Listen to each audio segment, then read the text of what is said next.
Y'all ready? Mic check, 1, 2, 3, check, 1, 2, 3, 1, 2, 1, 2, good, good. 1, 2, 3, go. Hey,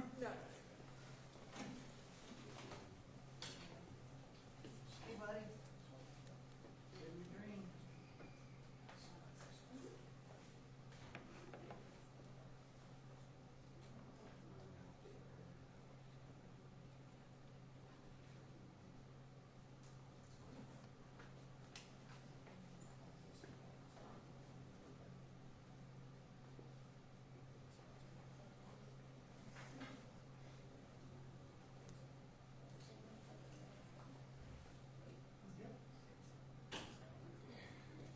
Nice and cool in here. Should have brought my jacket.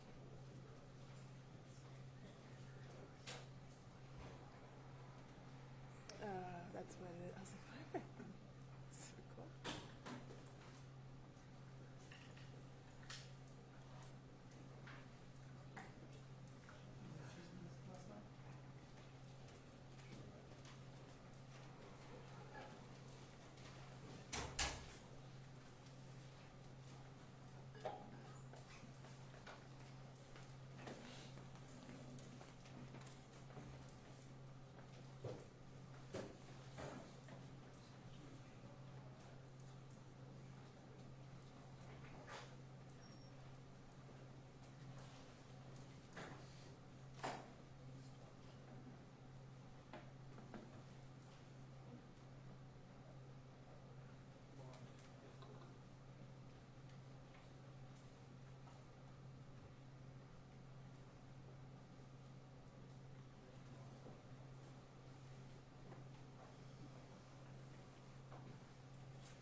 Y'all about ready? All right, we can go ahead and get started. We had a pretty rough night last night here in Escambia County. I want to go over some of the details regarding what happened. I also have with me Commissioner Lumen May from District 3 for a comment as well. We had two individuals killed last night in a drive-by shooting at Wedgwood. I'll kind of go over the timing between 7 and 8 last night at the Marie Young Community Center in Wedgwood, and I think I got a picture of where that is.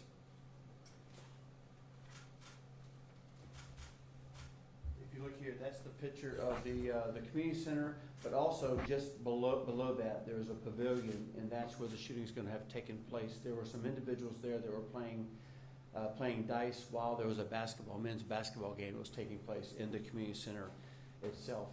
It was while a crowd had gathered to play dice in that small pavilion area. Right there, a white car pulled in behind that. It was a white Hyundai Sonata. This Sonata has been reported stolen from the Pensacola Police Department about 1 month ago. And it was this car pulls up, drives by one time, comes back, stops, and then three males get out and exit that car. One with a longer gun, assault type rifle, and two with handguns. And then they aim towards a number of people, a group of people that were in that small pavilion area there playing that dice game. I have a picture here of some of the surveillance. We have some surveillance. This is just a kind of a dark look at it, but this is as the three individuals had just left the car and they're heading towards that pavilion area where there are some men and one child playing dice.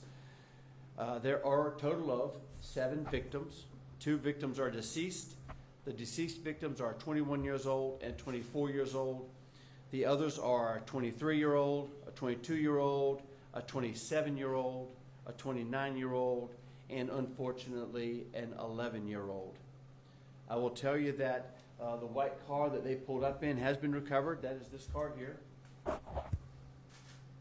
That white Sonata is the one here that we have recovered, and we're obviously processing this. Now is the time that we talk about we need help from the community. Now is the time we say this is unnecessary violence. This can't happen. We need to talk to our children. We need to talk to our schools. We need to talk to our clergy. We need to talk to people and say this is unnecessary. But you know, it's also time to talk about personal responsibility, because the people that are responsible for this are the three people that are in this picture right here. These three are responsible. There's one boy that stayed in the car in the driver's seat of that white car so they can make a quick getaway. But let's talk about personal responsibility. Let's talk about the community involvement. Let's talk about why this took place. Let's talk about the fact that someone knows who these three people are. Someone knows where these people stayed last night. Someone knows that there was a white car that they've been driving. One of them had been driving. Someone knows that. And when I talk about personal responsibility, I'm not just talking about the ones that pulled the trigger. I'm talking about the ones that knew about this, that knew about it beforehand, the ones that knew about it after the fact, the ones that are helping them, the ones that loaned them a car, the one that helped them steal a car, whoever stole the car, all of these things. I'm talking about the family that noticed a white car that they had never seen before right next door or parked in the back. And they're thinking, you know, what's going on with that white car? And give us a call. That's what I'm talking about when I say personal responsibility. Because, yeah, we can do all the mentorship programs in the world, and we do. I have Commissioner May here with me, and he does a ton of mentorship programs, a ton of athletic events. Because when we had our roundtable, gun violence roundtables a couple of years ago, it was, oh, we need more things for the kids to do. Well, there are things for the kids to do. But there's still these people that are out there that are just destroying our neighborhoods. 7 people were shot. 2 of them were killed. One of the people that were shot was 11 years old. Now, talking about the community working, talking about the community helping us out, talk about personal responsibility, community responsibility. Let's talk about the fact that there's a mother that will not let her child talk to law enforcement. That was there. There's a witness at this situation, and they would not let him talk to law enforcement. Let's talk about the fact that there have been shootings we've had where no one knows anything about anything. No one knows who did it. Yet somehow, oddly enough, there's retaliation. So someone knows, and they don't care to talk to us. They don't care to talk to anyone. There are families that know what's going on. And if we don't embrace our kids from an early age, if we don't embrace them now and say, hey, I think you're going the wrong path, this is going to continue. That's just me talking, because we've seen this sort of thing. These are the conversations that we're going to have. I do want to turn it over for a second to Commissioner Lumen May, who has a comment or two. Commissioner? Thank you, Sheriff Simmons. First, let me just thank the sheriff and Stemney County deputies in Stemney County law enforcement. They reacted quickly. As always, they have put safety as the #1 priority. And so I've had the opportunity to work with the sheriff and Chief Leiter and Ronnie Rivera and Lynn Wiggins. And I want to tell you, the Stemney County Sheriff Department, kudos to you. We certainly appreciate it, Sheriff. Thank you. Because the work that Sheriff Simmons is doing is not just reactionary after a shooting. It's the Blazer program. It's the night out. It's been a part of all of our youth programs. So I want to thank the sheriff. But let me just take a brief moment to talk about what we're doing in Stemney County. Immediately after we received the phone call, I was out of town. Our community center manager, Leroy Williams, reacted, has worked with law enforcement, with our camera system, in providing them all of the information that he can possibly give them. The Marie Young Center is operated under an agreement with the Neighborhood Association, which means that many of our centers allow for the neighborhood associations to operate and run programs for the good of their communities. We certainly don't negate that it is an Escambia County facility. With that being said, we have closed the facility due to the systemic problems that we've had. We are going to investigate it. We're going to make sure that protocols were followed, that security was taken, law enforcement was informed, and that our staff was informed.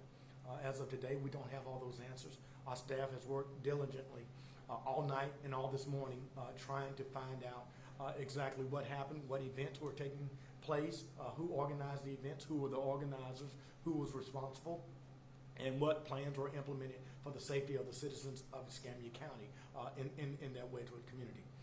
Claire Long, my director, is here, and Leroy Williams. We know that kids are out of school and they were traumatized. We're going to work with Sheriff Simmons to make sure that we have counseling, grief counseling. We're going to make sure that we provide any resources to any citizen that was there that witnessed this horrific crime against citizens in Escambia County. We don't have all the details, but I will tell you we're going to get to those details. But let me just stop for a moment and say we need the community help. We can no longer be plagued by the senseless act of violence. Law enforcement cannot enforce the law unless they're informed. So I encourage people, that's somebody's grandchild, that's somebody's father, that's somebody's brother, that's somebody coach's child. We can't believe that there's not someone out there with information that can bring these people to justice. We're not just calling on county commissioners, elected officials, and the sheriff department. We're calling on this community. These senseless acts of crime has to stop. So for our faith-based leaders, our civil rights leaders, all those who are engaged in youth activities, we're going to be bringing forth harder rules and regulations, and working with the sheriff that will require stricter security. And so although we want our children to be able to go into parks, we want them to be able to go into community centers, we want them to be safe havens. Community centers are meant to be safe havens. It's for children who come from single-family homes. It's from children who are plagued by violence, that they expect to come on a Sunday, on God's day, to come into a community center to be safe.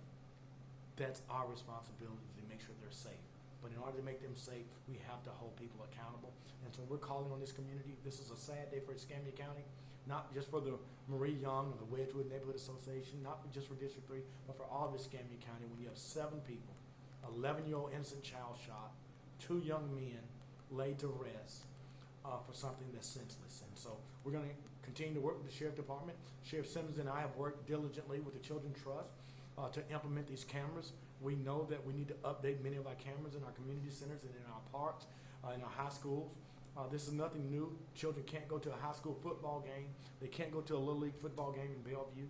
They can't walk in their neighborhoods off Hampton Road and off Longleaf to come into their community center. This has to stop, and we're going to stand with this sheriff and making sure that we do everything that we can to make the citizens of Escambia County safe. Again, Sheriff Simmons, thank you for including Escambia County. Thank you. Briefly, do just want to touch on some of the things that Commissioner May talked about. You probably know by now we're working on getting cameras. Every time we have a violent act in Escambia County, Lumen and I talk. All right, what could we have done? What can make us better? We may not have prevented the one that took place recently, but what can we do to eliminate the risk moving forward? And that's what we're doing. That's why he talked about the cameras. There are cameras at Wedgewood Community Center, but we need some better cameras, and we're going to work on getting those better cameras. We have some video, and there's some better video than this, obviously, too. We're working on getting as much information as we can that we can get it out. I do want to say that our investigators, I got called last night, obviously, and our entire investigative section went out from Commander Gilmore to Colonel Ward. All of them went out to work and help with our Uniform Patrol Division, because as you can imagine, we had a rather large group there, and we had 7 victims, and they're all going to the doctor or the hospital. They're all getting treatment, and some unfortunately were deceased at the scene. So we had a large crime scene, and they did a really good job of cording down what we have at the scene, and then also to make sure the information got out. So as you can see, the white car was recovered. These are the 3. Just a video, snapshot of a video actually, from what the video showed us. And I do want to say before I answer questions, we had one more homicide last night that you may be aware of. We got information from Pensacola Police Department that there was someone from out of state called and said, hey, he's been talking to a friend that lives here in Escambia County, and that friend is saying that he has killed his mother. And so they relayed the information to us, and we went to that address. We saw bullet holes in the window. We knocked on the door. The son, or I guess it was the son, he came to the door. Ultimately, we were able to go inside there and find his mother was deceased. She was deceased from a gunshot wound, at least one gunshot wound, and over a dozen stab wounds So he's been arrested, and again, I think you just shake your head at why these things happen. But, I feel like my job is to tell you all what's going on in Escambia County, and unfortunately, that means some of the bad stuff as well as some of the good stuff. So while we concentrate on the active investigation, that is the result of these 7 people being shot and 2 deceased, we will continue to work towards that. Are there any questions about either one of these 2 cases that I may or may not, or Commissioner may or may not be able to answer? Yeah, Sheriff, just talking about the retaliation, do you know what they were responding to? What the retaliation was about? Yes. Mm-hmm. Unfortunately, over the last couple of months, there's been some situations where when we hear it's retaliation, we go back and say, which one of these are the retaliation? A lot of the names that are involved, the suspected names, the people that call us up and say, hey, there's names, these are familiar names to us because there has been, either they were victims of a prior shooting or they've been suspects in a prior shooting. And what I mentioned before was that no one seems to know anything about it, and then all of a sudden someone retaliates against the person they think did it. Instead of doing that, why don't you just tell us who you think did it, and then we might be able to put a stop to some of this stuff. I will tell you that our investigative section, specifically robbery homicide, has done a fantastic job. We were talking the other day about how many arrests they've made in the homicides that we've made here. But if you look at the picture, then you'll see that they get information like this quickly. This is a car that's already been recovered. These are things we put out to our deputies. These are things we put out now to the public, so that we give you everything we have, so that if you have information, whether it is verified or not, you can give us a call and let us know, because all these pieces of information is processed, and then ultimately we will end up making an arrest, because they've done a very good job of doing that so far. Any other questions? Sheriff, you mentioned at previous press conferences the link between stolen vehicles and either drive-by shootings or vehicles that are involved in shootings. Is the sheriff's office doing anything different to try, I guess, find suspects who have stolen vehicles, or find any type of stolen vehicle before it can be linked to one of these shootings? Yeah, if you recall, there's a couple things here. If you recall the Ayers Boulevard shooting, where the individuals jumped off the bridge, and one of them succumbed to his injuries from jumping off the bridge, that is indicative of what we're doing. We have cameras out there, so we knew that car was stolen. We already had people that were en route, and they were up to see that car because of that camera. So this car was stolen. It was stolen about a month ago. And as I mentioned to you before, this is what they're doing. They're stealing a car, they're hiding it for a couple of weeks or a month, and then they'll use it whenever they need it. So it'll be at their beck and call, more or less. I also want to mention that last night we had a car chase involving another stolen car. That car ended up crashing into a telephone pole. 3 people were in it. One did get away, but we did capture the other 2. So what are we doing? We're using technology with regards to our license plate readers. We're using a change in policy and an emphasis on stolen cars and stopping these chases right away. I can tell you, if we just saw this car leaving, we've done everything we can to stop this car, which means bumping the crap out of them and stopping that car, and because we know what they're doing with these stolen cars. Do you know if there was any? Oh, I'm sorry. Go ahead. Do you know if there was any security at this event yesterday? I'm not aware of any security. Lumen, are you aware of any requirements for that? Our staff is here, and that's part of the requirement that our staff and I talked about. We're investigating that to make sure that they did follow all of the protocol when they issue out a rental. And so that's forthcoming, that information. You know, who playing the basketball game or anything like that? We don't, and I'm looking at my staff, and it's part of a folder that I just read. We know that the ultimate responsibility is the Wedgewood Neighborhood Association, but they do sublease, which is allowed by them. And so we're requesting that information today, and certainly as soon as we get that information, we're going to get that to the sheriff. Yeah, as we mentioned earlier, we're gonna collectively and individually talk about what time are these things supposed to close on Sunday night? Who are they sanctioned for a basketball game? Or are they sanctioned for a dice game? Are they sanctioned to be outside and inside? All these things are things that we're going to look at. But the bottom line here is that we're looking for 3 people who are killers. We're looking for 3 people who stole a car. They stole a car. They went to this location. They came out with 3 weapons. They ended up shooting an 11-year-old plus 6 other people, 2 of which are dead. So while we look at how this happened, we do that so that it doesn't happen again. We make steps so it doesn't happen again. But again, I don't want to lose sight of the fact that it's their responsibility. It's the people that are doing the shooting. These are the people we need to be targeting, putting their information out. These are the ones we need to be asking questions about, so that we can put the bad guys in jail, so that people can play a basketball game, kids can play a football game, and we can all go to the park or wherever we need to go without worried about this type of behavior. But again, it all boils down to personal responsibility. Any other questions? What other violence, if any, have you guys seen at that same community center? I don't know that we've had some functions there. I don't recall exactly what we've had. I think a couple of years ago there was a shooting at that location, and I believe one person was killed. The county's been dealing with all of that, but it's been, I guess, 2 years ago, and Lumi could probably correct me if I'm wrong, about 2 years ago. And then we can find one-offs on, of gun violence here or gun violence here. But I can tell you that with Commissioner May's help, we are going to Board of County Commissioners. We went to the Island Authority for cameras on the beach. We're going to Montclair, Ayers Boulevard, Diego Circle, Massachusetts. All these places are going to get safer and safer the more technology we get there. And we continue to add deputies to the street. We continue to prioritize fentanyl. We continue to prioritize stolen vehicles. We continue to prioritize the correlation between guns and drugs, and our guys are doing a very, very good job at that. Anyone else have anything? All right, that's all the information we have right now. As we get more, we'll certainly post it. At this point, we're just asking if the public has information to please let us know, because we can sure use all the information that we can get. Thank you very much.